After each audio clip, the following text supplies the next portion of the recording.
(2025년 9월 25일자) 이스라엘 투데이. 이스라엘과 하마스 간 벌어진 전쟁 오늘로 720일째를 맞이합니다.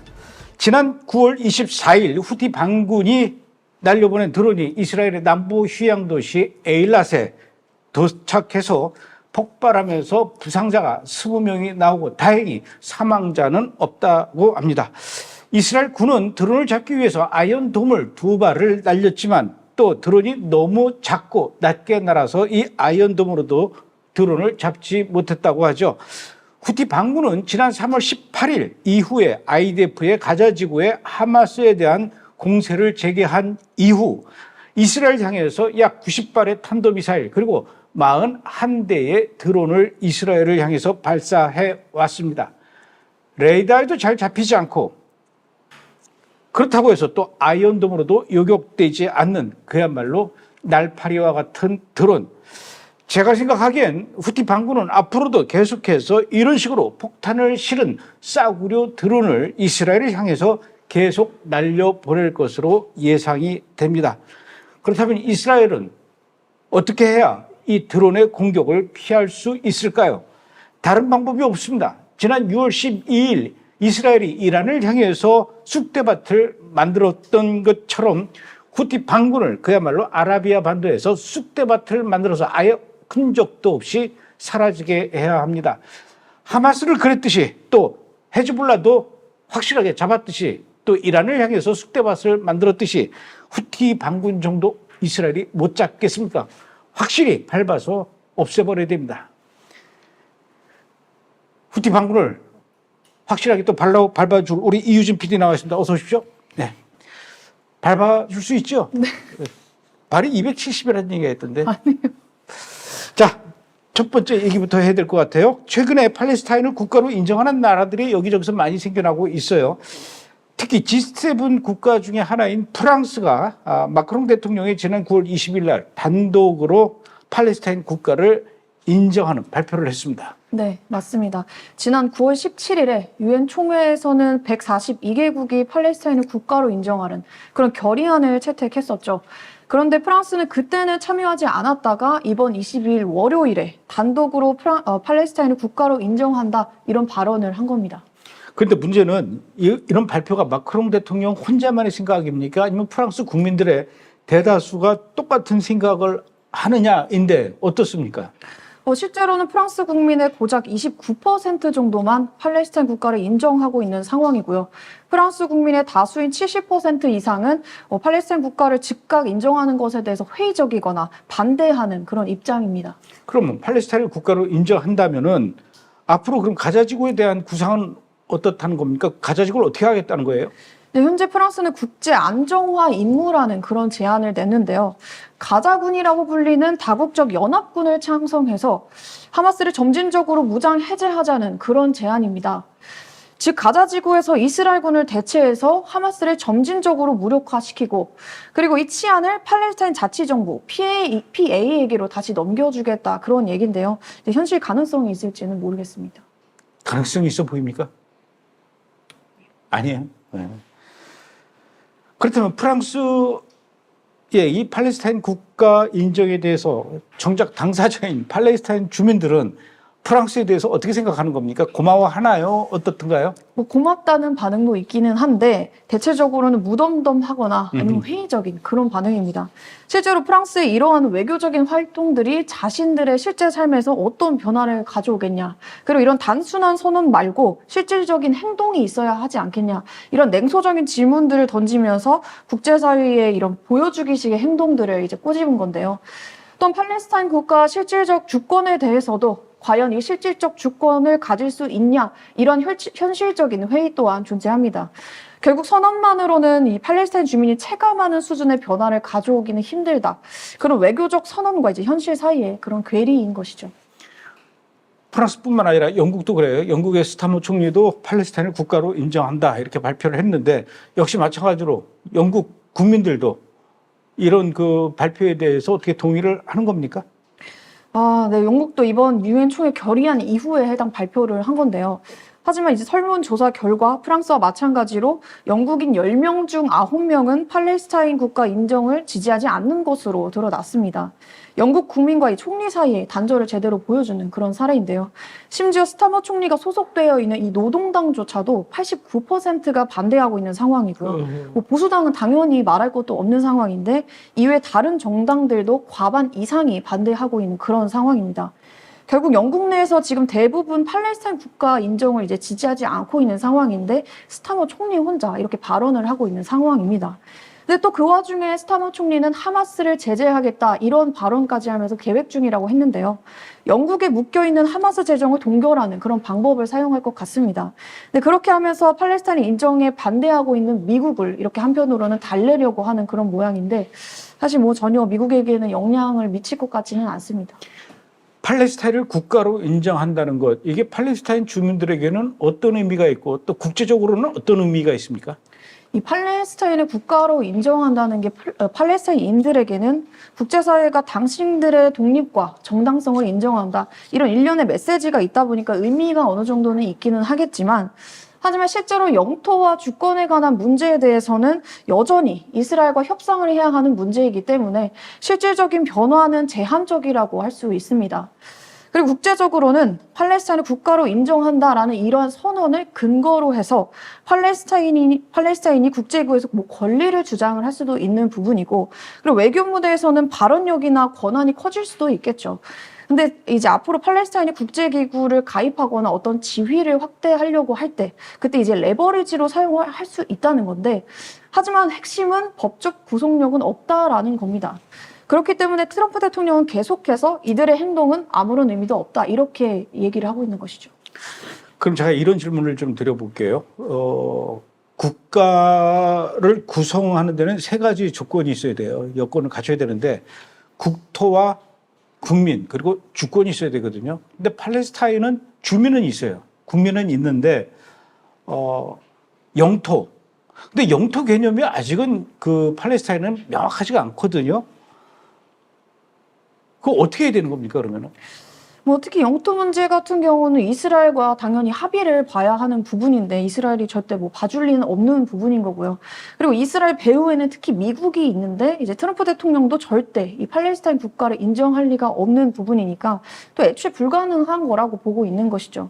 그래서 이번에 팔레스타인 국가를 인정하는 나라들에 대해서 트럼프 대통령이 퍼포먼스다, 보여주기식이다 이렇게 비난을 하고 있는 건데 저도 그 말에 동감하는 바입니다. 아, 그래요? 이준 PD도 동감하는군요. 트럼프하고 똑같다는 얘기죠, 생각이? 이거 수준이 있으시네.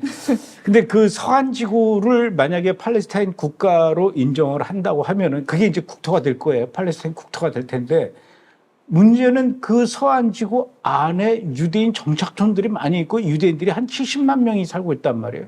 그 사람들은 어떻게 할 거예요? 나오라 그래. 나오지 않을 거예요, 유대인들이.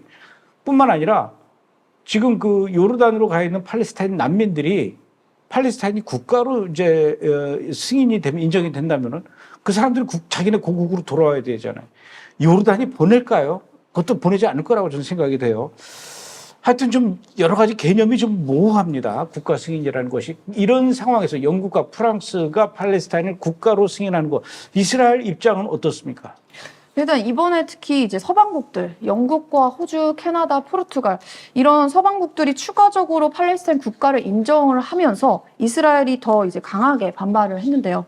네타냐후 총리는 이번 결정을 두고 터무니없다 이렇게 비난하면서 이스라엘의 존재를 위협하는 것이다라고 주장을 했고요. 서한 지구에는 어떤 팔레스타인 국가도 세워지지 않을 것이다 이렇게 네타냐후 총리가 강경하게 못을 박았습니다. 그래서 이어서 서한 지구 유대인 정착촌 확대 방침까지 다시 한번 강조하면서 강경한 입장을 분명히 했습니다. 근데 제가 궁금한 것이 이 프랑스의 마크롱 대통령도 그렇고 영국의 스타머 총리도 그렇고 국민들의 대다수가 별로 관심이 없고 인정하지 않는데도 불구하고 이렇게 팔레스타인을 국가로 승인하는데 이 두 양반은 왜 이렇게 적극적으로 나서는 겁니까? 제 생각에는 일단 지금 프랑스랑 영국이 둘 다 내부적으로 좋은 상황은 아니거든요. 실제로 최근 9월 여론조사에 따르면 이 자국에서 가장 인기 없는 서방국 정상 2명 탑2로 마크롱과 스타머가 꼽혔습니다. 근데 이러한 때에 이제 팔레스타인 국가 승인 같은 이런 대규모, 대형 외교 이슈를 꺼내면 국민의 시선을 국내의 혼란에서 국제 문제로 이렇게 옮겨갈 수도 있고, 그리고 현재 국제적 흐름과 결을 같이 하고 있다, 이런 모습을 보여주면서 외교적인 존재감도 과시하려고 한 것 같습니다. 스타머 총리, 마크롱 대통령 데리고 오세요. 정말 교활한 인간들이네요. 지금 전 세계적으로 이렇게 팔레스타인을 국가로 인정하는 나라가 얼마나 됩니까? 지금 2025년 9월 기준으로 전 세계 UN 회원국 193개국 중 약 147개국이 팔레스타인 국가로 인정한 상태인데요. 근데 이제 대부분이 아프리카입니다. 약 50개국을 차지하니까요. 그리고 그 다음이 중동 이슬람 국가들인데 여기도 약 40개국을 차지합니다. 즉 팔레스타인을 인정하는 나라의 과반 이상이 지금 아프리카랑 이슬람권에 몰려 있다라고 보시면 될 것 같습니다. 그리고 같은 날이에요. 그 프랑스 마크롱 대통령이 팔레스타인을 국가로 승인하는 날, 미국의 도널드 트럼프 대통령은 안티파를 국내 테러 조직으로 지정하는 행정명령에 서명을 했다, 이런 뉴스가 있습니다. 우선 궁금한 것이 정확하게 안티파가 뭐며 왜 이 안티파를 미국 국내 테러 조직으로 했는지, 안티파의 정체에 대해서 좀 설명을 해 주시죠. 일단 이 안티파가 이름 그대로 안티파시스트의 줄임말인데요. 이 극우나 파시즘에 반대하는 극좌 성향의 네트워크고요. 주로 시위나 거리 행동, 그리고 직접 행동하면서 이렇게 목소리를 내왔었는데, 근데 그 과정 가운데서 기물을 파손하거나 아니면 폭력이 동반되거나 그런 폭력적 극좌 운동이라는 비판도 많이 받아온 그런 단체입니다. 그렇다 보니까 이번에 트럼프 대통령이 안티파를 테러 조직으로 규정하겠다라고 한 건데요. 이게 최근 찰리 커크 암살 사건과도 연관이 있습니다.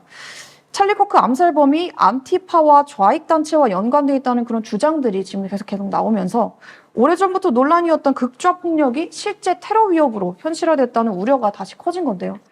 그리고 이런 흐름을 안티파가 국제적으로도 팔레스타인 연대 시위나 반이스라엘 활동에 가담해왔던 그런 행적들과 연결이 되면서 미국 보수 진영에서는 안티파는 반이스라엘 네트워크와도 이어진다, 이런 인식으로도 확장이 되고 있습니다. 그래서 같은 날 트럼프 대통령이 이 안티파를 국내 테러 조직으로 지정하는 그런 행정명령에 서명하게 된 거죠.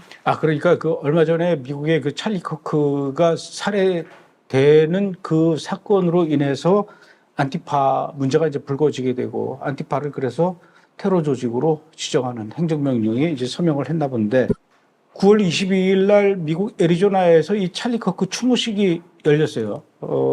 근데 여기서도 또 이 분위기가 좀 굉장히 엄숙한 그런 분위기인데, 여기서도 또 한 남자가 무장됐다가 체포됐어요. 네, 맞습니다. 이 찰리 커크의 추모 행사는 대규모 스테디움에서 진행이 됐었는데요. 단순한 애도 행사를 넘어서 정치, 종교적 색채가 짙은 대규모 집회 분위기로 치러졌습니다. 실제로 이 추모 행사장에서는 수많은 보수 진영 인사들과 그리고 수만 명이 넘는 그런 인원들이 참석했는데요. 그런데 이 스테디움 인근에서 무장한 남자 한 명이 체포되는 일이 있었습니다. 체포된 인물은 42세 조슈아 런클스로, 당시 런클스는 총기와 칼을 소지한 상태였고요. 자신이 법 집행기관 소속이라고 경찰을 사칭하면서 개인 경호를 위해 왔다고 이렇게 거짓말을 했습니다. 그러면서 위조 경찰 신분증을 사용해서 이 추모 행사장에 무기를 지닌 채 들어가려다가 체포된 것으로 알려졌고요. 이번 찰리 커크 추모식은 단순한 애도보다는 애국 보수층의 정치적 결집과 이 메시지 전달 기능이 더 강조된 장이었습니다.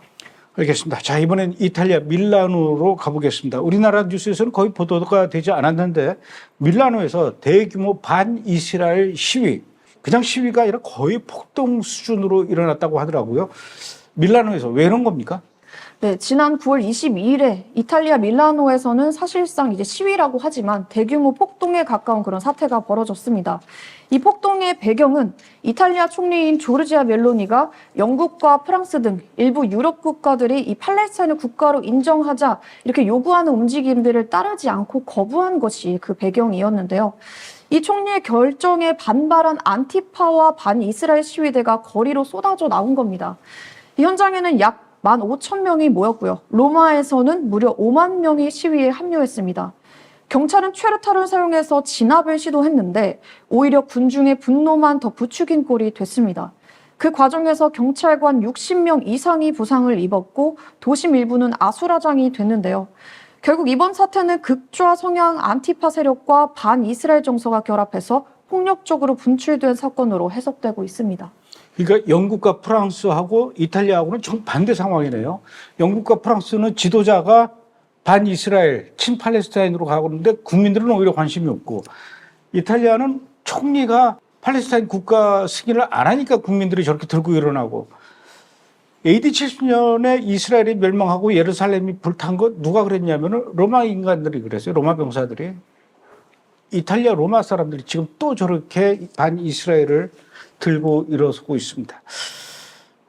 2000년이 지나도 그 피는 못 버리는 것 같아요. 그렇게 사기꾼들이 많던데, 로마에. 자, 이스라엘에서는 연일 수만 명이 가자지구 그 하마스의 전쟁을 중단해라. 그리고 인질들을 빨리 구출해 내라. 이런 주제로 지금 시위가 벌어지고 있는 이런 상황인데, 하마스가 인질들의 사진이 들어간 포스터를 공개하면서 이스라엘에서 지금 경고를 했다고요? 네, 맞습니다. 이 이스라엘에서 진행되고 있는 이 인질 석방 시위 가운데 하마스가 맞불을 놓듯이 인질 48명의 사진이 담긴 포스터를 공개하면서 위협 메시지를 발표한 것인데요. 하마스는 과거 1986년 레바논에서 체포된 뒤 끝내 행방이 무연해졌었던 이스라엘 공군 대위 론 아라드를 언급하면서 이스라엘이 가자 지구에 대한 이 작전을 멈추지 않으면 이 인질들이 론 아라드와 같이 생사를 알 수 없는 행방불명되는 운명을 맞게 될 것이라고 경고를 했습니다. 결국 이스라엘 내부의 여론과 분노를 겨냥한 심리전, 협박 같은 이런 메시지였던 것이죠. 알겠습니다. 그리고 저는 요즘 그 이스라엘을 보면 참 답답하고 안타깝고 안쓰럽고 그런 것이, 하마스와 전쟁하죠. 또 헤즈볼라하고도 전쟁을 했죠. 이란과도 전쟁을 했죠. 요즘은 또 이렇게 후티 반군이 이스라엘 향해서 저렇게 날리는데, 이스라엘이 지금 후티 반군 때문에 독이 또 잔뜩 올랐어요. 이스라엘의 국방장관이 뭐라 그랬냐면, 내가 반드시 이 후티 반군을 향해서 7배로 보복하겠다. 이렇게 지금 하고 있는데, 이것도 사실 벅찬데, 여기다가 지금 또 심상치 않은 것이 이집트예요. 이집트가 이스라엘 바로 밑에 있는 그 시나이 반도에다가 공군 활주로로 계속 확장하고 있고, 이집트 군인들을 이 시나이 반도에 계속 지금 집결시키고 있어요. 영 신경 쓰이는데, 대체 이 이집트 왜 이러는 겁니까? 표면적으로는 이집트가 국경 안정과 테러 대응을 명분으로 내세우고 있습니다. 실제로 시나이 반도는 과거부터 IS 계열의 이런 무장 테러 조직이랑 반군이 활발히 움직여온 그런 지역이다 보니까 병력 증강이 필요하다는 것이죠. 근데 하지만 그 정도가 이스라엘과의 평화 조약을 위반하는 그런 정도였기 때문에 문제가 된 건데요. 특히 경량 무기만 허용된 구역에서 중화기나 아니면 군사 기반 시설을 확장한 것, 이런 정황들이 포착이 됐는데, 구체적으로는 말씀하신 것처럼 활주로 확장, 그리고 지하 군사 시설을 건설하는 것, 병력 증강 등의 이런 공격이 가능한 움직임을 보여주고 있습니다. 이러한 이집트의 평화조약 위반에 관련해서 이스라엘이 미국에게 이집트의 위반 사항을 작성을 해서 전달을 하면서 이집트의 군사 증강 중단을 요청을 했는데요. 이에 대해 미국도 이집트의 평화조약 위반을 인정한 상황이고요. 그리고 이집트가 계속해서 이렇게 증강을 이어갈 경우 이스라엘과 미국 그리고 이집트 사이 긴장감이 더 높아질 수밖에 없을 것 같습니다.